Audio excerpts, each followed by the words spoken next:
I've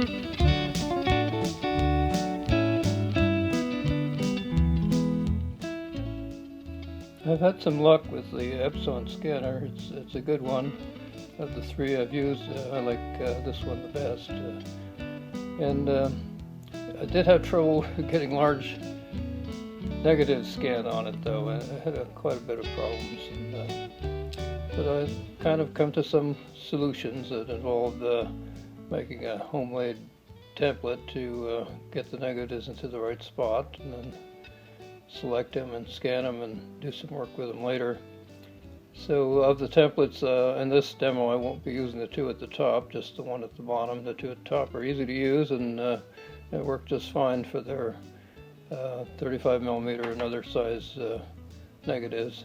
And the little stylus is kind of helpful, and you need cloth to keep it clean. So here we go with my template, and we're getting some of these very large negatives. You can't do any that are bigger on this with this scanner, because that space there is all that's available. Here I use the little stylus to get them into place. And we'll work on them later, so it's not vital. It's just want to get them in the best place on there we can. And then we'll be going to the computer, and then after they're scanned, we can do some more work on them. Here's the Epson computer interface, and we're going to use the professional mode. It's the only one that works that I found for the large size negative. And it's a film type, black and white. This is I do color too, but in this demo we can just leave it there. It doesn't hurt anything. 1200 dots per inch is just fine. And we'll go down and select. These don't seem to help too much in this mode, but they don't hurt either, so we'll just leave them alone for now. The dust removal doesn't seem to do anything either. But there's something very important down here. It's the thumbnail. It's very important to turn it off for this mode. Otherwise, the scanner is going to try to select images for you that you won't like, and they just don't work. So we go to the preview, and it's in progress. It takes at this resolution, it takes a while to get them done, but it does a good job. So we'll have to wait. But I'll speed it up here so you don't have to sit with me and wait through the whole process. So there we come at the end. It's got the negatives. The preview is done. We haven't done any scanning yet, just getting the preview so it can scan. We have to select the images. There's a marquee selection that we do. And the nice little thing, you can clone that, and it's sometimes helpful. We'll just show you how it works here.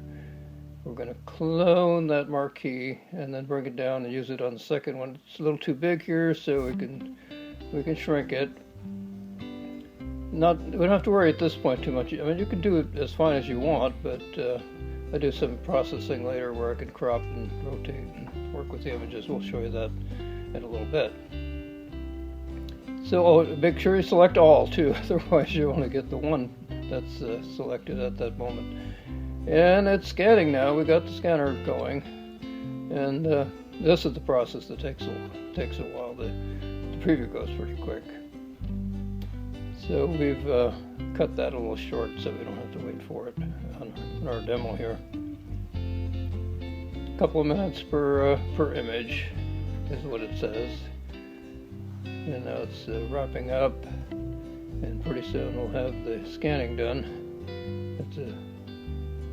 Okay, there we go. It's saving the image, and we see that there's two onto my folder where I've saved some images for us.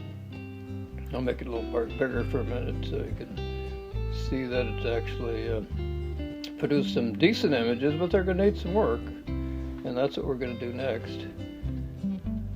Okay, we're just waiting now to get the software. It's a free post processor, and it's really nice. It's called GIMP, and I really like it, and it's pretty easy to use.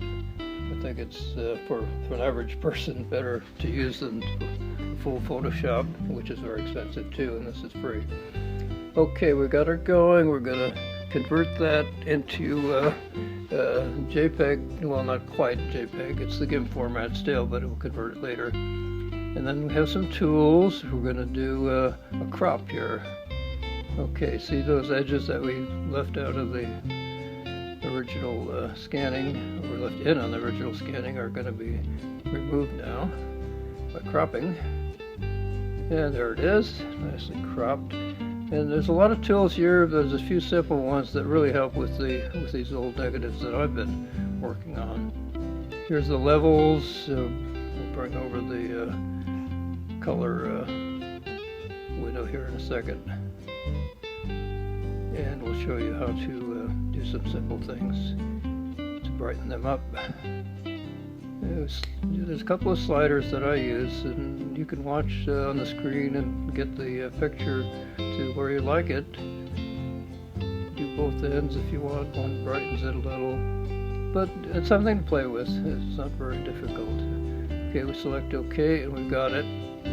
And at this point, we're going to be going to save this. We just overwrite what's there. Okay, I was almost quit, but here now we overwrite, and it saves it in a JPEG format, which is what we will need at the end. We don't need to save the old GIMP format unless you want to. I just discard those for now. You could go back to the GIMP format if you wish, but it's just an extra file, so don't keep it. All right, now there's the second one. Now we'll see what GIMP can do with that. Okay, we convert it to JPEG. All right, now you see it needs to be turned 90 degrees to start with. Transformed as this. Rotate. There we go. It's a faded picture, and it needs some help. So we're going to do that again with the levels. Okay, same thing we did before. We bring, you can watch it get brighter. Isn't that nice? There's a lot you can do with GIMP. You can get rid of scratches and spots and dust, but we're not going to go through all that here. We'll just do a few simple things that I found work for post-processing these very old negatives. They're about 90 years old. This one is anyway. Some of them are. It's great to be able to preserve these.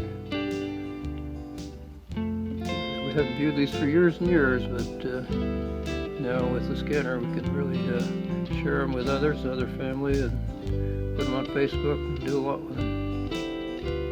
Now we're going to do a crop. Find it. There we go. It's way I almost lost it. There's crop. Okay. And you can start at any corner you want and just go around. Getting rid of some of the stuff that wasn't very good. So we're going to have a pretty nice picture here pretty soon. All right, there it is. Okay, we've got that one done, and we'll do the save again. We do that by overwriting what was there before. Okay, and then we can just close it out, get rid of the GIMP format file. Alright, there we go. And that was it. We just appreciate you watching our video, and there's a lot more you could do, but I'm trying to keep it as simple as I could. Appreciate you watching. Thank you.